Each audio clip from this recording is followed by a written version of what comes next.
Morning, dogs. I'm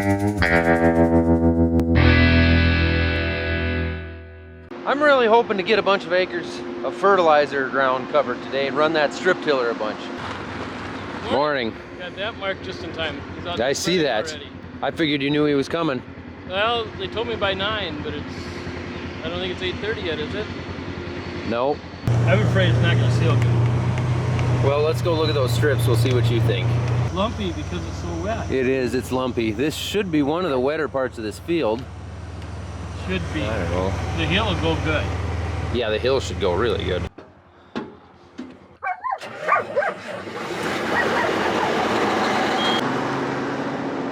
Yesterday, I worked on this thing quite a bit and got everything going as far as the P and K, the phosphorus and potash. Right now, what we need to do is get the nitrogen going. That would be the anhydrous ammonia that we're gonna pull behind it. Well, we just spent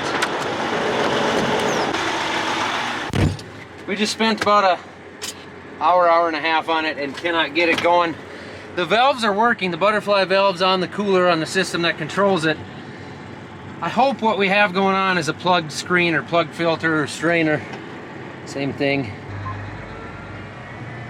So I'm gonna turn it into the wind right now, and we're gonna have to bleed off what's in the hose, get rid of the pressure so that we can unhook it and get to the strainer. One of those things. We're pushed against the wall here with the rain coming again, because it's already too muddy, really. I mean, it's considerably muddier than what it should be to be out here, and we got 2 more inches coming, so I don't know. Honestly, we might give up on this thing before we get it going here. The P and K side of things is working just fine. The fertilizer, the dry fertilizer delivery, the controller on that, the 2510 itself, that's all working. What we're dealing with is the anhydrous part of it, just the nitrogen side of things. But I don't really want to go over with P and K and have to come back and put nitrogen down, because we're just going to make a mess and end up making 2 passes then. That's some toxic stuff right there. That'll kill you. And in no way am I joking. That's why we turn the tractor around. So we're going to let that bleed out, go get some tools so that we can pull the screen off up here without any pressure on it.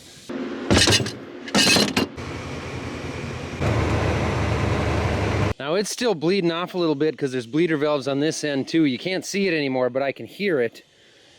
But I did get this loose. I've actually got it loose by hand. That's the filter going into this system that I didn't realize was there. That's my bad. So I'm sure, hopefully, that thing is kind of plugged up. We can clean it out and get things moving here. But I don't want to pull it all the way out until this thing's done hissing at me. Rubber gloves are not that grippy on ice. So here's the screen. I've got it out now. It's been out a while. I let it warm up because otherwise it'll freeze you. The magnet did have a little bit of material on it. That's a magnet here. And this screen goes around here like this. But the thing I'm concerned about is that this was clean, which may mean we have another issue. The butterfly valves are turning on the switches. I'm confused. For now, I guess I'll just put this back in. I've got my pressure turned on again, so I'm gonna jump in the tractor and fire it up and try to run a test and see, maybe that screen pressurized and cleaned itself. I don't know, maybe I'll get lucky. So running manual tests here, I should be able to turn something on. And I've got pressure to my gauges, but I have no product. All right, I didn't get that on camera, but I did an energized system test and it worked. Watch this. Master, on, start. Here we go. Right? No, yes, there it comes. Now we'll turn it off. It's off, it's just bleeding down now. So it's been energized, the system's live. So, why doesn't my bleed section test work? Is it just because I'm wondering something? I have an idea. Doesn't mean it's correct or accurate or that I really know what I'm talking about. Clearly I don't, but I have an idea anyways. Auto steer. Fans running, master, get ready, drop machine, master. A little more throttle. We are applying that product. We are not applying anhydrous. Okay. Well, that didn't work. That was my idea. I got it. We were supposed to install a piece that would go on that whisker switch so that it would know when the implement is up and down. But we have not done that yet. So now I'm just tricking it to make it think it's always down. No, that's the wrong whisker switch. That's the one for the dry system, which for some reason doesn't care. The dry system just goes on and off with the master. And I can't move that whisker to the NH3 system because it takes a different connection. So I got the dealership looking for a different switch for me to see. Otherwise we'll have to cut the wires and make it work. 5 to 4. Got a couple of things. I figured out why the anhydrous isn't working on this. I need a whisker switch that plugs into the correct connection to make it know that the machine is down, and then I can just tie it up and turn it on and off with the master. But I got Daryl looking for one right now. I forgot what the second thing was. Okay, that was the problem was the whole time? Found an old one laying in the shop. It's got the correct connection on it, appears. I will zip tie this to make it think the machine's always down. Oh yeah. Right there. See that? I mean that is the work of a genius right there. Another old farmer trick. Now we'll just go ahead and zip tie this out of the way to a random spot. As long as this whisker is tripped, it thinks the machine is down. It's almost too easy. Zip ties, duct tape, WD-40. You gotta go back to the basics. That's it right there. See that little green arrow pointing down? Obviously our implement is down into the ground. Oh, I tricked it. Sometimes you gotta do what you gotta do. All right. Here it comes. Oh, we need a fan running for product. It shows that we are applying anhydrous. We are not on auto steer because the driver missed that it unbeeped, which is a real word, and I see anhydrous behind us, smoking out of the trenches. It's applying there. We're applying fertilizer, dry fertilizer. We're painting maps. The tubes are flowing. Oh my gosh! I'm showing rate, gallons per minute, miles per hour. I got fan speed set perfect. I'm showing variable rate changing across the field on the dry. Master's on, implements down. Ha! I don't like that the dog decided to chase me today. How's it look behind it? Is it feeling or isn't it bad? Well, I'm kind of to the south now, coming up that little bit of a gravel hill. Oh, now I got an exhaust filter outlet temperature sensor circuit fault on the tractor. That would make sense, that figures. Hang on. Look at that. That little bit of puff there, don't worry about that little bit of puff. So here I can see that's tank 1. Tank 2 is getting down there. I can see it flowing down to the bottom, which I didn't have a lot in there, so that makes sense. I'll have to go fill soon. And there is my anhydrous tank riding around behind me. This is my Recon blockage monitor system from Intelligent Ag. Got it from Red E.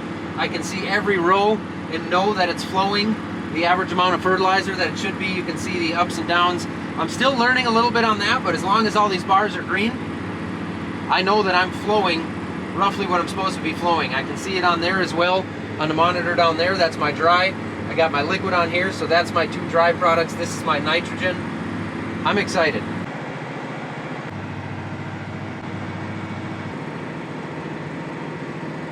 Had to run back to get the truck for fertilizer. Tractor's pretty muddy right now, so I don't want to bring it in the yard.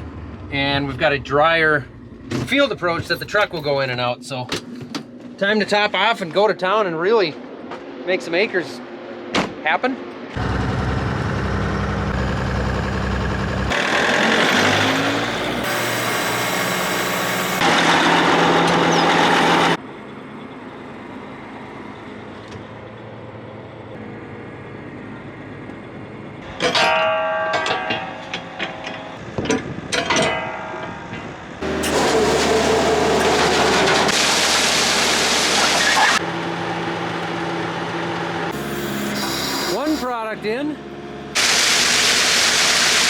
second product going in.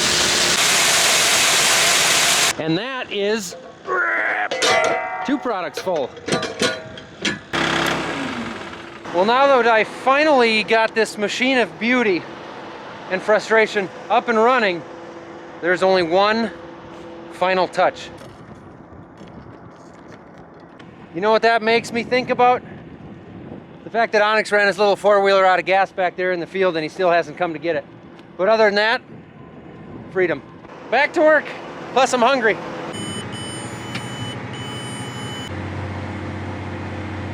This is, you know like when somebody wins a gold medal at the Olympics, something they've trained for their entire life, and they finally do it. This isn't as exciting as that, but that's kind of how I feel right now. Like, all the frustration, all the time, all the phone calls, the money, figuring this thing out, and here I am. Here we are. We've cut our tillage in half right now. We're eliminating passes because we're putting on all of our fertilizer for next year. 3 different products, 2 of them using variable rate, which means we got to get the 3rd one going variable rate real soon. I got cameras, blockage monitors, rate controllers, everything. RTK auto steer, making sure everything's perfect. This is just... I wanted to jump out and show you guys what a difference the soil type makes. I'm in the same field here. I'm just back here on this hilltop where the soil is drier. It's always drier, it's a little coarser. We don't get quite as good of crops here. It really should be irrigated, and I think it'd be pretty good. But look at the quality of the berms that it's leaving. Much less compaction, much less chunks. This soil is not nearly as sticky. There's a lot less clay content in it. It breaks apart. It's totally different soil than we have over at least 80% of our acres. Now, one of the downfalls that I need to work on this rig is I need to get duals for the bander, and I need to figure out what to do about the anhydrous tracks, because you can see we've got 2 rows that are being smashed back down. We want these berms high because they're gonna settle over the winter, and in the spring they're gonna be flat like that, so we can come back and plant right into them without coming along with another tillage pass is the idea. But these ones, I'm concerned they might be sunken. If not, we might be all right. But I do actually have a set of Michelin, I believe they're 420 duals for that cart. I don't have wheels yet. I don't have the rims, but I've got the tires. But I'd still have to figure out if I can get an anhydrous tank that's spaced differently. But for now, I'm gonna eat some lunch and we're gonna continue knocking some acres out and getting fertilizer in. Well, would you look at that right there? I suppose I only told him 50 or 60 times that he had to come get that out of here. Now, this area here had some of our best crops this year because it was dry when we planted it and it stayed completely dry all summer. But when I get here, I am just actually shutting the fertilizer off and raising the machine and driving straight through it without dropping fertilizer. That little bit of smoke is actually not active fertilizer coming out. There's not much there. Just like clockwork, you gotta know which buttons to push when. I got this. All right, I got 32 acres done. Next time after you get it going, tell them there's an empty one, you want another one. Why don't you do that once you get going again? I'll let him know. Shh, I know there's not product coming out. Anhydrous tank is empty. Time to switch that. You guys will see how that works. It's actually pretty slick. Step 1, unhook the empty and do it while standing on the upwind side, because there's going to be a little bit that leaks out and you don't want that coming back at you.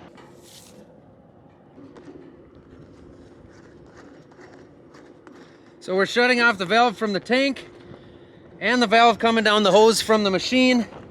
That way, hopefully the only little bit that can get out of here is right inside this coupler. And we wear insulated rubber gloves because otherwise it will freeze burn your skin immediately.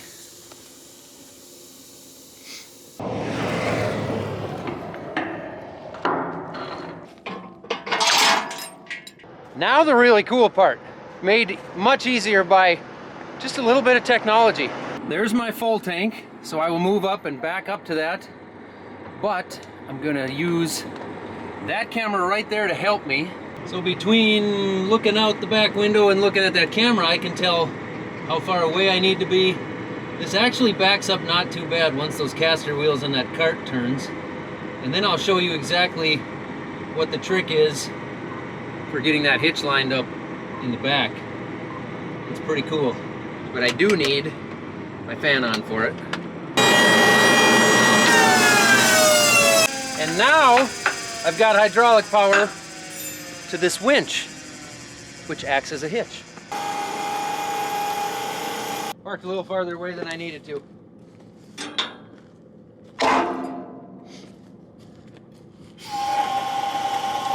Come here, come on, come with me.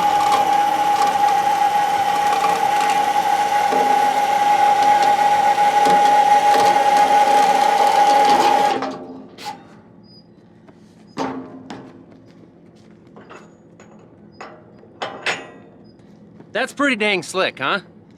I think it's awesome. Now the part I don't like at all, hooking the hose back up to the new tank.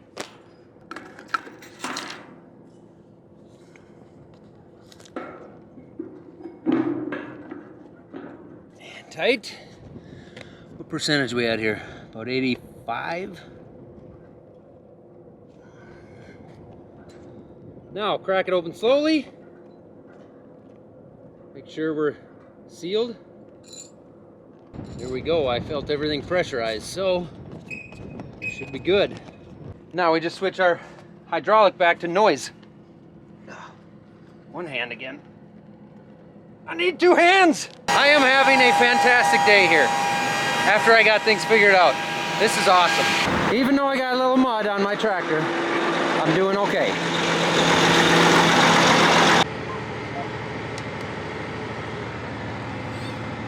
Hello, are you at home?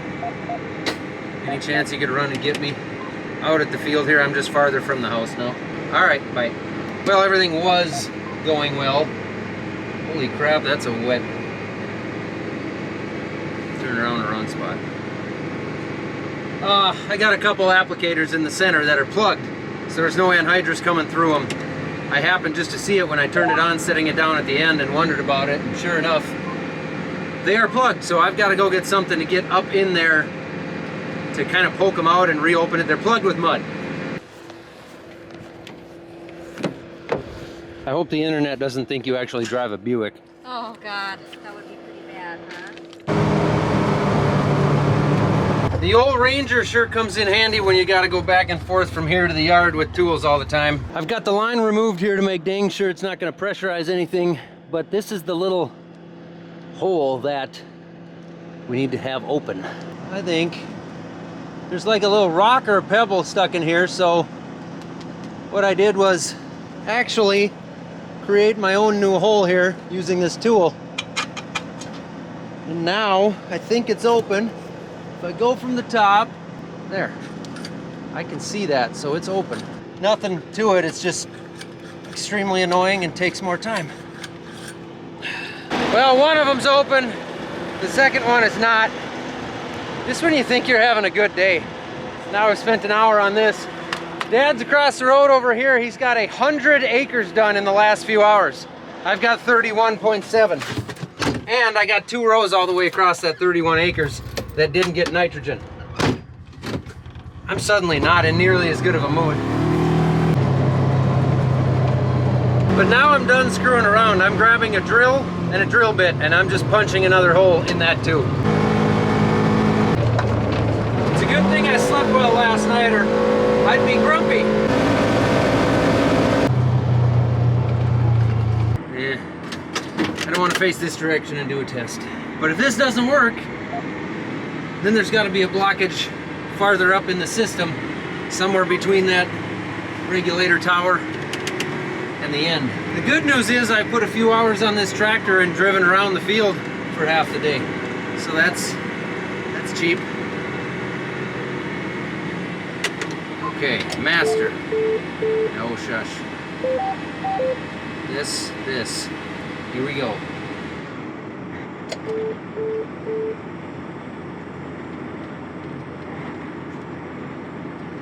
I couldn't tell if any came out of there or not. So, I'm going to try to burn a new spot here. On that. Pressurize. A5 to 4. He's probably not by radio because he's done with his field. 5 to 7, can you hear me? I'll go ahead. What field are you in right now? East of the house. Okay, I'm gonna run back to the yard. I got another one of those damn tubes plugged up that the anhydrous comes through where they don't just make it so you can put another one in there or take the welds off of these ones. You gotta figure something else out. In other words, if I can get it clear and get a new tube wedged in there between the old one and the little bit of space they leave us, you might need your welding skills. Okay, you'll have to holler at me. I'll be out here trying to make this black. Either way, you'll be getting a hell of a lot more done than I am. I am on a roller coaster of emotions, and I'm sick of it. So here's the deal. I did determine that the blockage is definitely down here. It is not up there because that hose sprays NH3. The blockage is in this tube right about here, which is too high. I can't drill a hole here and get by with it. And I can't just grind this weld off this tube because, well, John Deere welds them all the way through inside this plate so that you have to buy this entire whole new multi-million-dollar boot. But they did have one flaw in their design. If you do it right, and you wedge a tube down there and you bend it just right, you can jam a homemade tube in there and weld it in place. But it's tricky. Compressed air doesn't work. This is the hole here that you can get a tube down that Jim and I had to do it on before, but the mud that I'm working with, I'm not even pushing it out, I'm just smearing it. It's just so sticky that I can't even clear the hole to get a tube in there. And I know there are farmers watching saying, well, yeah, you're going when it's too muddy. The thing isn't gonna work when it's too muddy. Yeah, sorry guys, this is as nice a weather as we ever get here during fall. This is what we're dealing with. And we're gonna get 2 inches of rain starting in a day and a half. And it's gonna be in the 40s. Nothing's gonna dry again. We are pushing right now to get as much done as we possibly can. This is exactly what happens every single year. It's exactly like this. I can't get that part. The nearest one is 2.5 hours from here because nobody runs this machine here. It's either in North Dakota or in Iowa. So 2.5 hour drive to go get that part, which I believe this whole boot to fix it all was like 600 bucks when I checked this spring. Otherwise I get a tube to stick in there, but the tubes we have are too short. Hey, the tubes that we have on hand for the anhydrous, they're too short. So even if I get the hole open and get the tube through there, they're too short. Do you know, I mean, I suppose I could run to Fleet Farm or Fleet Supply, see if they'd have something longer. We have made the decision together to give up. I'm gonna spread the P&K with it, that's working.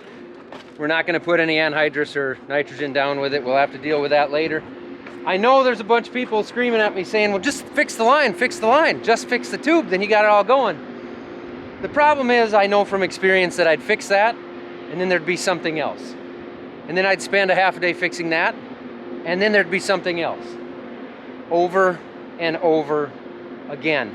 Then we're down to just tomorrow, and we need to get that fertilizer on because we paid a ridiculous amount for that fertilizer in June, and now it's double the ridiculous amount that we paid. So we own that fertilizer for a lot cheaper than what we would if we don't get it down, and we got to buy it in the spring. So we are going to get that down. And of course the fertilizer companies and the big companies will say, you know, product availability and demand here and demand there and COVID this and COVID that.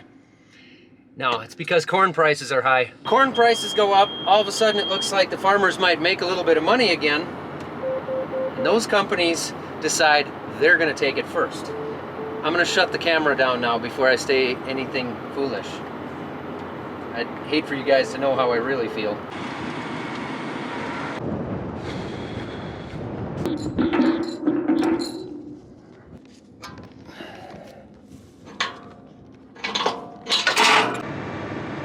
I feel very defeated, very melancholy. Keeping with the roller coaster of emotions theme that I have here, I've had an hour and a half here to settle down, think about some things, eat some beef jerky from Mike and Aaron at Our Wyoming Life, which is really good, by the way. You can order it yourself. Check out their YouTube channel, good people. Great people came and did a podcast with us. But all we got to do is fix that tube. Put those tires on, get the spacing right. Get the variable rate nitrogen going. Sounds easy, doesn't it? Now, I don't feel like giving up right now as much as I did an hour ago. But it is muddy out here in spots. And we got to get this done right now. So I don't know, I'm torn. I guess I didn't really have a good update. It's good jerky though. Aside from not having my nitrogen, things have been going really great for 2 hours here, so I thought I better get outside and manually just check, make sure I got products coming out. The really handy thing is I got this box right here. I can flip that on, turn the meters, and I can see the fertilizer coming out. The unhandy thing is that there hasn't been fertilizer coming out of those middle two for potash, probably for who knows how long. Been going for 2 hours. I don't know why that didn't show up on the recon system, but it didn't, and there's no potash coming out. So I've been running again with no product in those middle 2 rows. So now I'm putting on 1 product out of my 3 in those rows. I couldn't script this. I can't make this up.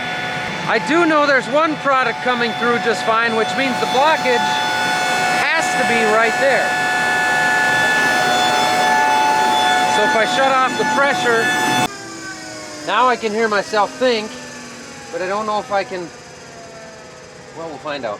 But I'm gonna put the camera down. You're not gonna get to see any of this because I'm putting the camera down because I just can't. As expected, no flow for sure in this one. There isn't that one now.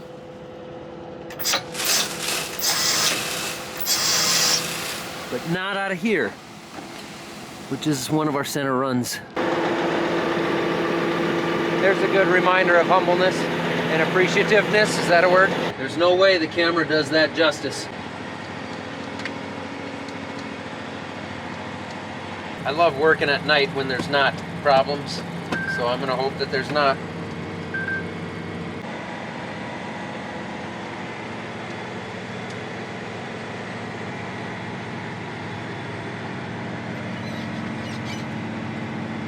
I got 1 tank that's down there a ways, so Dad's gonna bring me out a tile flag to replace down there, and he's gonna help me load up again, and then I'm just gonna keep trucking. Like that? Yep. On this tour? Yeah. Oh, you didn't bring the ratcheting one. You brought a normal wrench. Then go get it?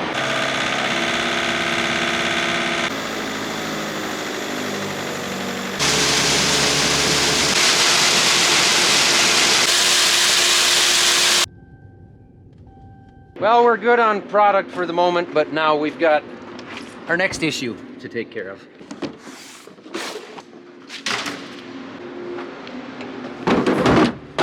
So I've had an issue here with these 2 rows for a while, but I was giving them a chance. But the problem we have is, turn my headlight on here, these scrapers we put in these 2 rows, that Ready designed, which to a point worked well, but I believe with this ridging here, they're just piling up with soybean stubble, and I end up dragging piles across the field. So we've got to get these out of here.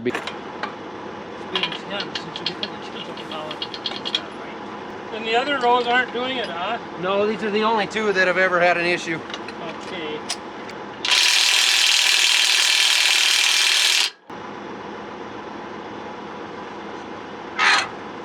Now we gotta, let's do one at a time, because we gotta be in the same, these have an adjustment to them, we gotta be in the same holes or it changes the pitch of these blades, and then our bridge is different.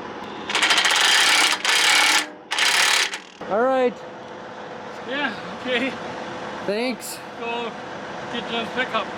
All right. Wait. Well, at this rate, I should be done by 5 or 6 a.m.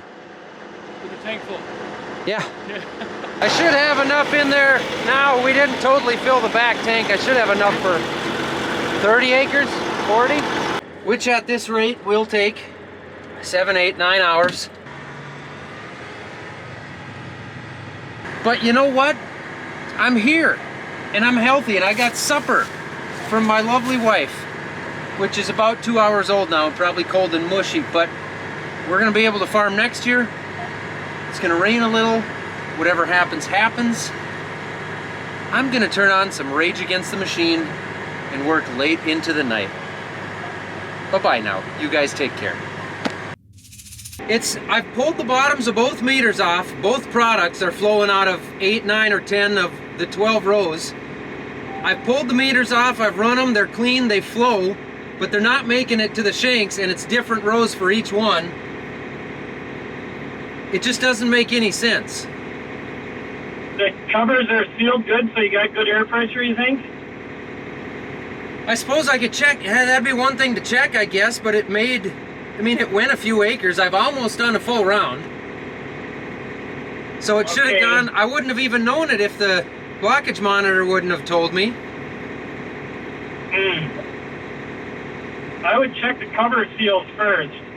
Yeah, I'll check that, but I don't have a lot of hope. Okay. I'm going to run Jim to Disroots and then I'll be back there. All right, bye. Bye. Here's your update. It's only gotten worse, and I haven't even finished my supper. Shut up! It's mud. Some of the rows packed up with mud. I dug them out, they're free and clear. The problem is when they pack with mud, they plug the hoses all the way back. I'm gonna walk back here to the Ranger and get a hammer and hope that I can hit them with a hammer enough to clear them out, and if not, I'll have to pull those hoses off and dump them. This machine, I think, would be a fantastic machine on coarser soils, lighter soils, less sticky soils, warmer weather, longer sunshine days. When you're not up against the rain and you're not up against freezing ground and you don't have sticky soils like this, I think you guys get my point. It's working again. Things are working.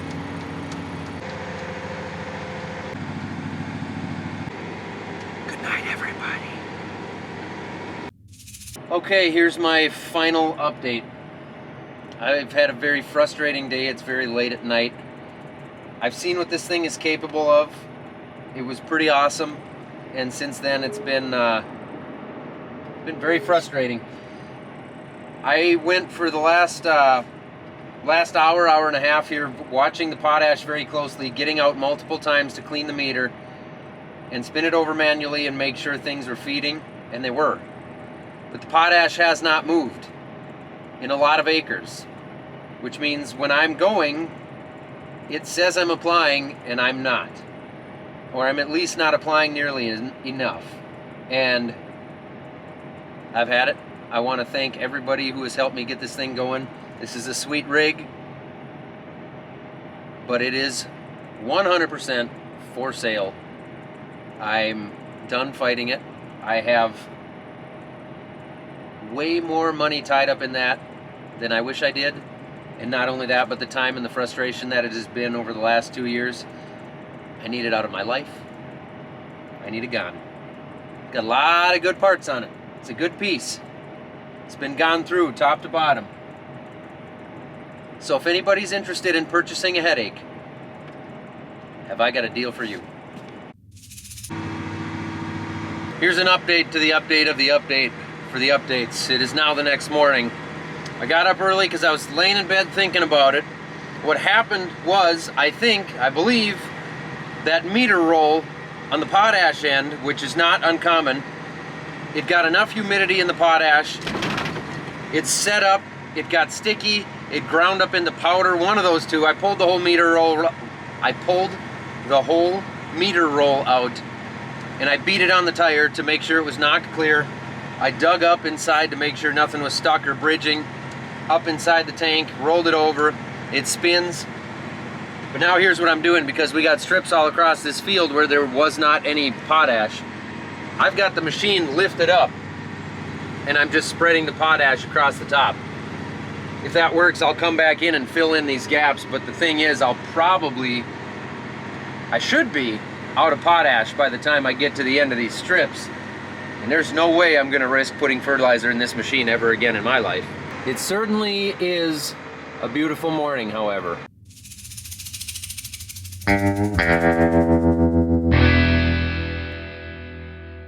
You know what they say, red sky at night, sailor's delight. Red sky in the morning, farmers better get their 1910 air carts empty.